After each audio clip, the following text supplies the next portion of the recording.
Salut à tous, j'espère que vous allez bien, c'est Romain et on se retrouve aujourd'hui pour débriefer le dernier match de l'année 2023 pour le PSG, une victoire 3-1 contre Metz avec certains joueurs qui vont pouvoir partir en vacances l'esprit tranquille, je pense à Vitinha et sa super seconde mi-temps, Mbappé un doublé, même si le reste de son match est plutôt brouillon, il marque un super but, il y a son frère qui rentre en toute fin de match donc il va pouvoir fêter son anniversaire très tranquillement, par contre pour d'autres il va pas falloir cogiter pendant les vacances, je pense à Kolo Muani qui était titulaire et qui a encore une fois loupé la plupart, voire la globalité des ballons qu'il a touchés.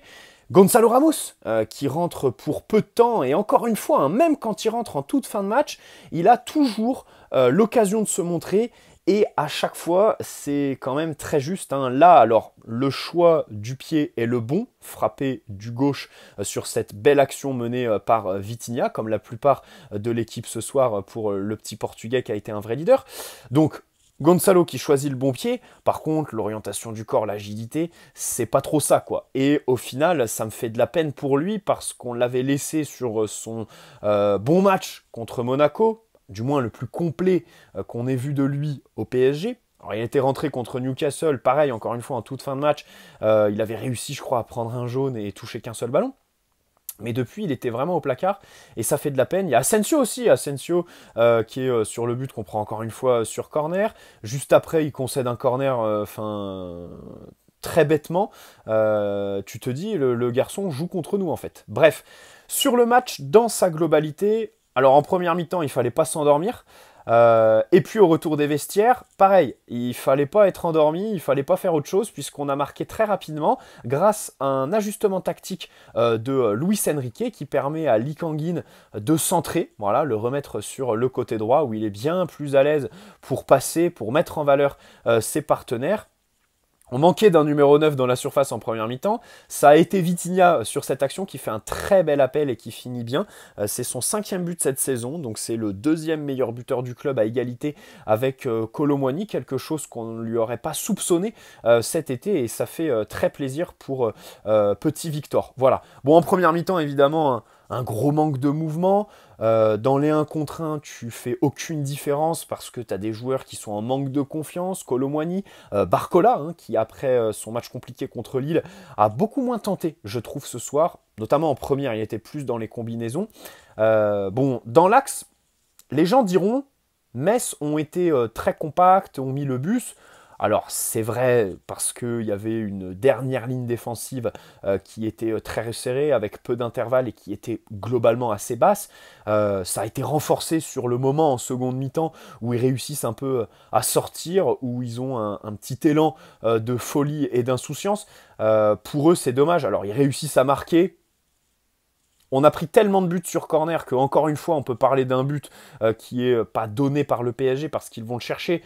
Mais quand tu vois ce joueur qui fait même pas 1m80 aller chercher premier poteau là où tu as déjà été corrigé contre le FC Nantes il y a 15 jours, bon, ça rend dingue. Ça rend dingue. Et puis surtout, Metz peuvent avoir des regrets sur le nombre assez grand quand même de différences qu'ils ont fait sur les côtés. Lucas Hernandez sur son premier duel, il est mangé. En première mi-temps, t'as Skriniar qui peine face à Sabali. De l'autre côté, Marquinhos, sur l'action où Danilo envoie sur le poteau là.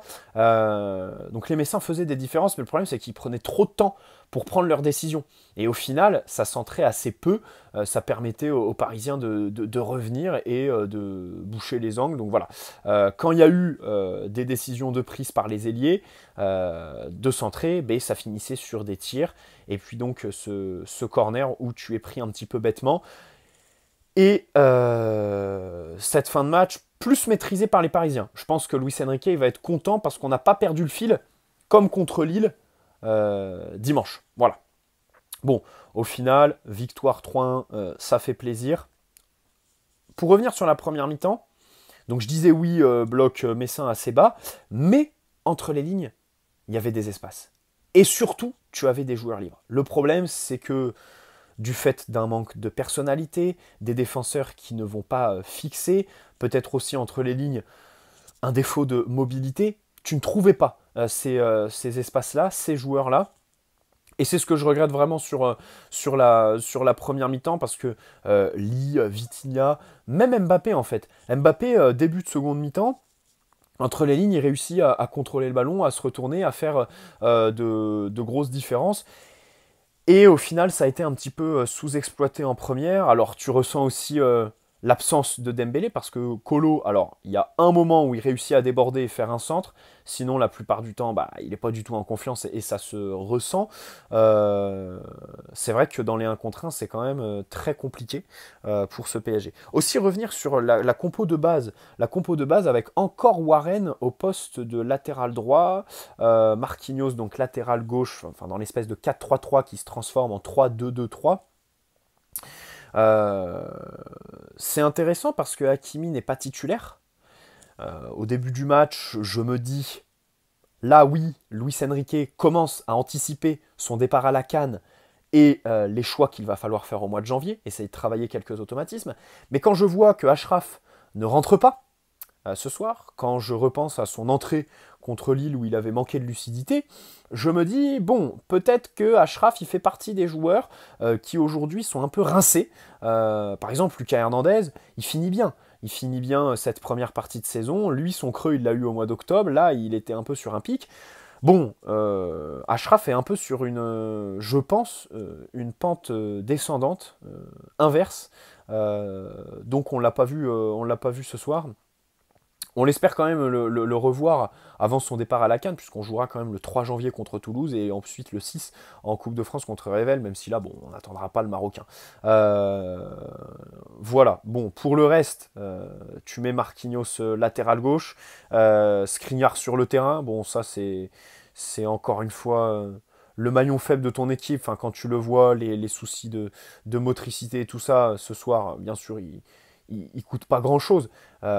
Mais ça reste quand même compliqué, le langage corporel, tout comme Ugarte aussi, hein, Ugarte par moment enfin dans l'exécution technique, c'est encore une fois assez compliqué, des ballons en fait quand il veut essayer d'accélérer, ses pieds ne suivent pas.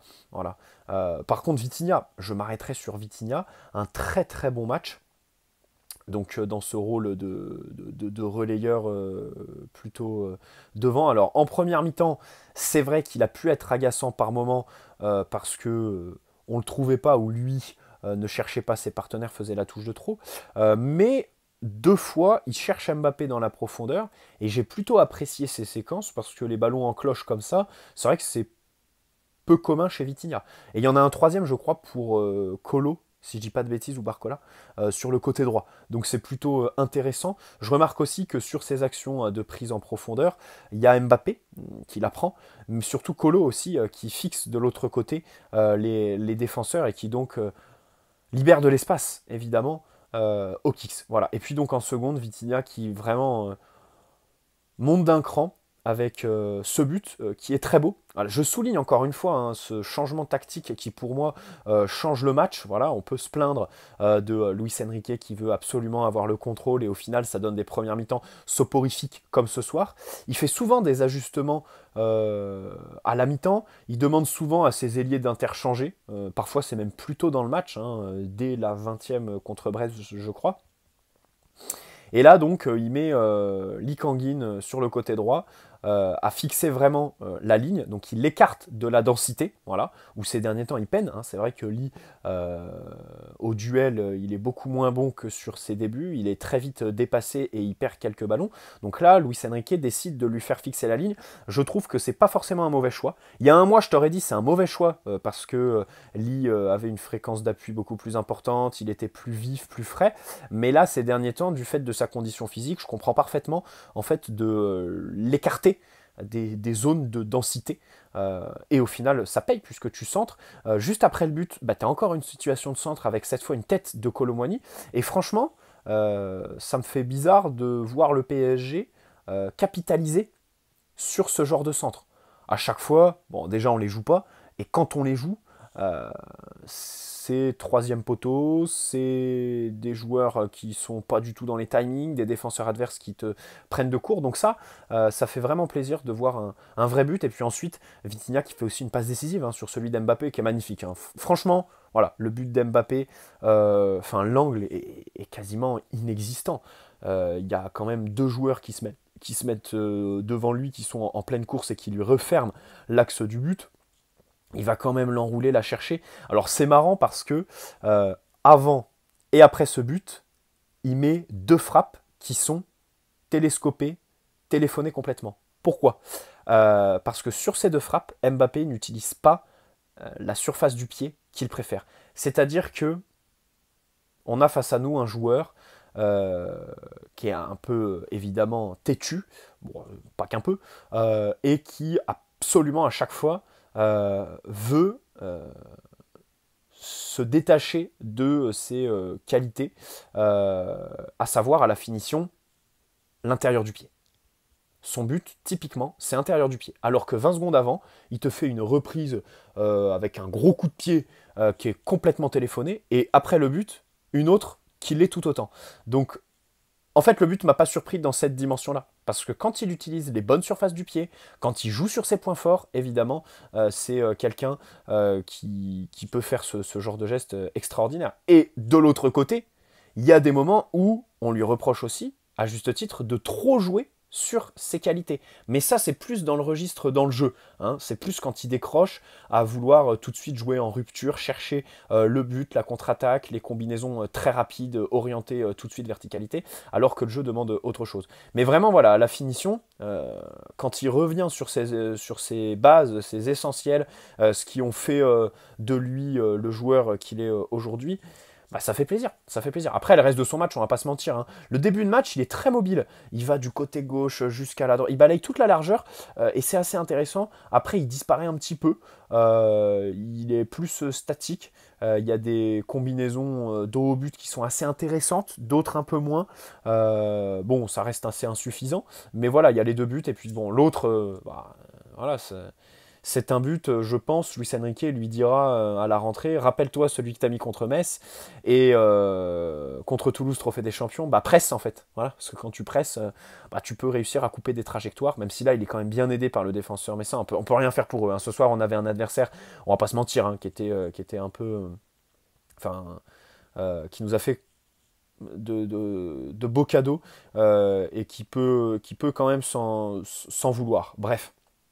Donc voilà, le deuxième but qui est important quand même dans cette fin de match, qui aurait pu s'emballer. Voilà.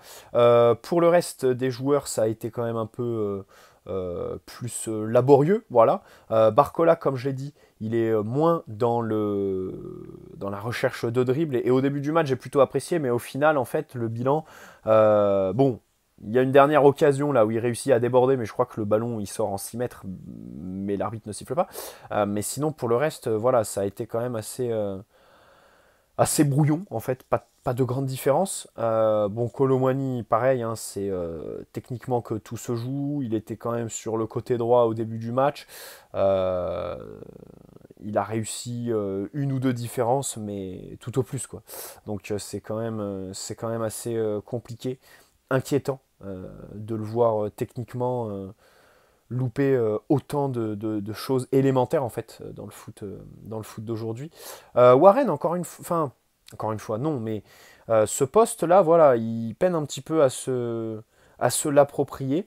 C'est vrai qu'avec ballon, on a vu un peu moins de personnalité. Alors, il y a eu des moments en seconde mi-temps où il fait quelques éclairs, où il a envie, notamment après notre but. Là, il montre vraiment de la personnalité, du caractère, et ça fait très plaisir. Par contre, en première mi-temps, bah voilà, il est dans le même sac que les Ugarte euh, et défenseurs centraux, parce que pas assez de prise de risque. Pas... Encore une fois, il y avait les angles de passe, mais on ne les a pas saisis. Pas forcément sur la prise de profondeur ou sur les côtés, mais vraiment dans l'axe entre les lignes, tu pouvais faire progresser le ballon et au final, bon, ça a été quand même assez statique. Autre point que je trouve important à souligner, en fait, les coups de pied arrêtés. Offensif comme défensif. Pourquoi? Parce qu'en première mi-temps, Mbappé il prend un coup franc. Enfin, Paul Choucriel nous dit que le coup franc part bien alors qu'il se vautre dans le plus petit joueur du mur. Bon, je ne sais pas si ça c'est bien partir. Euh, mais au-delà de ça, en fait, je me suis dit, là, Hakimi va partir à la canne, les coups francs directs, mais qui va les tirer quoi? Alors, vous allez me sortir Lee Kangin et Vitinha. Bon, je pense que sur une demi-finale de Ligue des Champions, ce qu'on prétend à jouer, c'est pas le gratin européen, pour les coups de pied arrêtés, même les corners. Et ça doit être un critère à rechercher sur le mercato, sur le marché des transferts. Enfin, quand tu passes de Neymar, Messi, Di Maria à ça, c'est ça qui m'embête aussi. Hein. C'est vraiment ces coups de pied arrêtés qui sont absolument pas une force au PSG offensivement. Et puis bien sûr, bon, alors ça défensivement c'est encore plus visible parce que tu te fais manger premier poteau contre Nantes il y a 15 jours et là encore une fois rebelote. C'est triste. Alors je crois que deux choses. Le joueur qui est au premier poteau, qui doit absolument pas se laisser dépasser comme ça, donc là c'est Asensio je crois, et aussi le joueur qui au début de l'action lâche le marquage. Alors contre Nantes c'était Lucas, là faudrait revoir l'action, enfin je fais le débrief à chaud, mais je crois que c'est Warren, si je dis pas de bêtises, qui lâche son marquage. Et encore une fois, le joueur de Metz fait 1m78, quoi. Donc c'est pas une histoire de taille, machin, parce que les commentateurs nous disent Skriniar n'était pas là. Ouais, bah le problème c'est qu'à 1m78, à un moment donné, enfin voilà, tu dois un peu le dominer dans les airs, quoi. C'est vraiment une question d'animation, il va vraiment falloir travailler nos coups de pied arrêtés défensifs. Parce que contre la Real Sociedad, va y avoir les qualités techniques pour mettre les ballons là où ils veulent dans la surface. Voilà, que ce soit sur coup franc indirect ou corner. Voilà. Et pour les coups francs directs, il y a de très belles frappes chez eux. Donc, bon, ça c'est... Enfin, sur un match comme ce soir, qui va rester anecdotique, je me demande pourquoi je le débriefe même, bah en fait, c'est vraiment le truc que je veux mettre en exergue, quoi. C'est le truc qu'on doit retenir. Tout le reste, bon, voilà, c'était le match de vacances, les joueurs étaient un peu au petit trot. Euh, donc vraiment, voilà, ces coups de pied arrêtés qu'il faut absolument travailler. Voilà. Donc Lee qui fait une passe décisive, bien sûr meilleur sur le côté droit, mais ça, bon, on le martèle sur la chaîne YouTube depuis 2 mois maintenant. Sur le côté gauche, voilà, il est absolument pas à l'aise sur son pied gauche, qui évidemment un poste à gauche qui lui demande une demi-seconde en plus pour faire le choix. Il doit lever la tête, il doit la tourner beaucoup plus. Voilà, ses coéquipiers, en fait, quand il lève la tête, n'apparaissent pas aussi rapidement que quand il est à droite. Et puis, bien sûr, bah, sur l'exécution technique, s'il veut se mettre sur son bon pied, il faut faire une touche en plus quand il est à gauche. Donc, vraiment, ça coule de source. Voilà, disons les choses telles qu'elles le sont. Donc, vraiment, j'espère le revoir sur le côté droit plus souvent. Bon, Ethan Mbappé rentre, oh, ça m'a fait rigoler parce que tu as quand même Nordi Mukiele qui est sur le banc. Luis Enrique, le problème c'est que voilà, hier j'ai fait une vidéo où j'essaye d'expliquer un peu son choix de mettre Warren à droite et de pas faire rentrer Nordi dimanche. Mais là, il lui donne même pas de temps de jeu ce soir, quoi. Le problème, c'est que Ethan, tu le fais rentrer. Bon, alors ça fait plaisir à Mbappé, il va pouvoir faire son post Instagram. Mais tu pouvais faire rentrer Nordi et rebasculer Warren dans le rôle de relayeur au milieu de terrain sur la fin de match, quoi. Le problème, c'est que de l'autre côté, on a appris que le Bayern était intéressé par Nordi, mais que le PSG voulait pas le vendre dans l'optique du mois de janvier. Le problème, c'est que Nordi ne colle absolument pas avec ce rôle hybride au poste de latéral droit. Donc en fait, je pense que dans la tête de Luis Enrique, Nordi est un défenseur central, est un latéral gauche à la limite, pour faire la symétrie avec ce côté droit où le latéral se projette beaucoup plus qu'à gauche. Mais bon, s'il l'aime pas, qu'on le vende et qu'on réinvestisse ses sous sur un vrai latéral droit, quoi. Parce que le problème, c'est que j'ai l'impression que là, à ce poste-là, on a un vrai déficit, quoi. Derrière Hakimi, c'est Carlos Soler. Encore une fois, là, en toute fin de match, il loupe un centre. Tu te dis, putain, mais c'est d'une médiocrité. Warren, bah, le problème, c'est que Warren, moi, je veux bien. Hein, c'est quand même le meilleur joueur de notre milieu de terrain, un des meilleurs joueurs de l'équipe. Et en fait, se priver de ses qualités à son poste de prédilection pour le mettre à un poste qu'il peine un peu à assimiler. Alors peut-être qu'avec le temps, ce sera un peu mieux. Ça me gêne vraiment, quoi. À la limite, voilà, s'il n'est pas content, Luis Enrique, ben, on vend Nordi et puis on recrute un latéral droit. Il nous propose un latéral droit qui colle beaucoup plus avec son style de jeu. Ce que je comprendrais parfaitement. Parce qu'après, du coup, si tu considères Nordi en tant que latéral gauche ou alors défenseur central, bon, sachant que tu vas recruter le petit Brésilien qui est défenseur central gauche et qui peut jouer axe gauche, et que tu pistes Lenny Yoro qui est aussi capable de jouer axial droit, bon alors Kimpembe il est hors course, Nuno va probablement revenir et on l'espère de tout cœur, bon, à un moment donné, Nordi, il aura pas de place, quoi. Enfin, voilà, faut se rendre à l'évidence. Peut-être que l'été prochain, on le vendra. Hein. Enfin, alors pour cet hiver, il y a la canne de Hakimi, donc il partira pas. Mais attention, l'été prochain, peut-être qu'il sera sur le marché des transferts, parce que là, bon, voilà. Bref, je sais pas pourquoi je m'éternise sur Nordi Mukiele, alors qu'on débriefe ce PSG Metz. Asensio, encore une fois, hein, c'est une entrée compliquée pour lui. C'est vrai qu'il y est vraiment pas depuis sa blessure, qu'il l'a écarté des terrains beaucoup plus que prévu.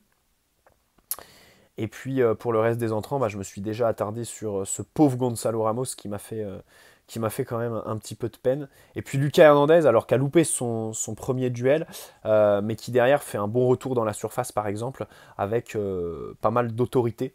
Donc voilà, ça fait plaisir. Et puis Gigio, bon, Gigio, pas grand chose à en dire ce soir. Bon, Danilo, encore une fois, qui creuse l'écart avec Skriniar. Là, ça commence à devenir flagrant. C'est énorme quand même, parce que rappelez-vous, au début de saison, Danilo était plutôt moyen. Enfin, il jouait peu, et quand il jouait, il était moyen. On va pas se mentir, les gars. Enfin, c'est la vérité. Et au final, comme d'habitude, il va terminer la saison titulaire. Enfin, à moins qu'on recrute en défense centrale et que, boum, la recrue explose complètement, ce qui m'étonnerait si c'est le petit de San Paolo qui arrive, mais Danilo, en fait, il sera titulaire contre la Real Sociedad. Alors peut-être Lucas Hernandez si Nuno Mendes revient, mais vraiment, Danilo, pour couper les centres, est tellement précieux. Tellement précieux.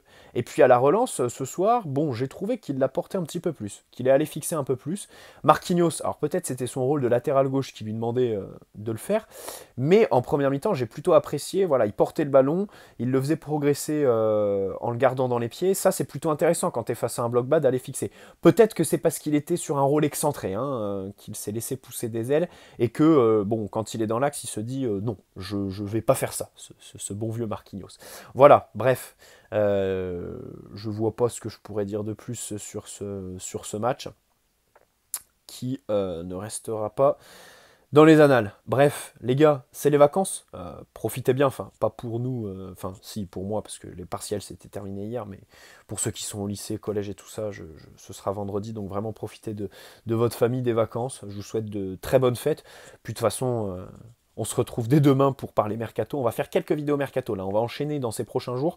Ensuite, je pense que je prendrai une petite semaine de vacances sur après Noël, là, le 26, 27 et tout ça. Et puis on reviendra bien sûr un 2 janvier pour l'avant-match du Trophée des Champions contre Toulouse. L'occasion pour Luis Enrique de prendre son premier trophée avec le PSG. C'est pas rien, voilà, c'est pas rien. Et puis une équipe de Toulouse qu'on avait affrontée au tout début de l'ère Luis Enrique et qui nous avait quand même posé pas mal de problèmes sur un match où on avait vraiment peiné à se créer des occasions et au final match nul. Avec l'entrée de Mbappé, rappelez-vous. Bref, l'époque où il était encore antagoniste, chose qu'on espère il va redevenir très rapidement. Ciao les amis, prenez soin de vous.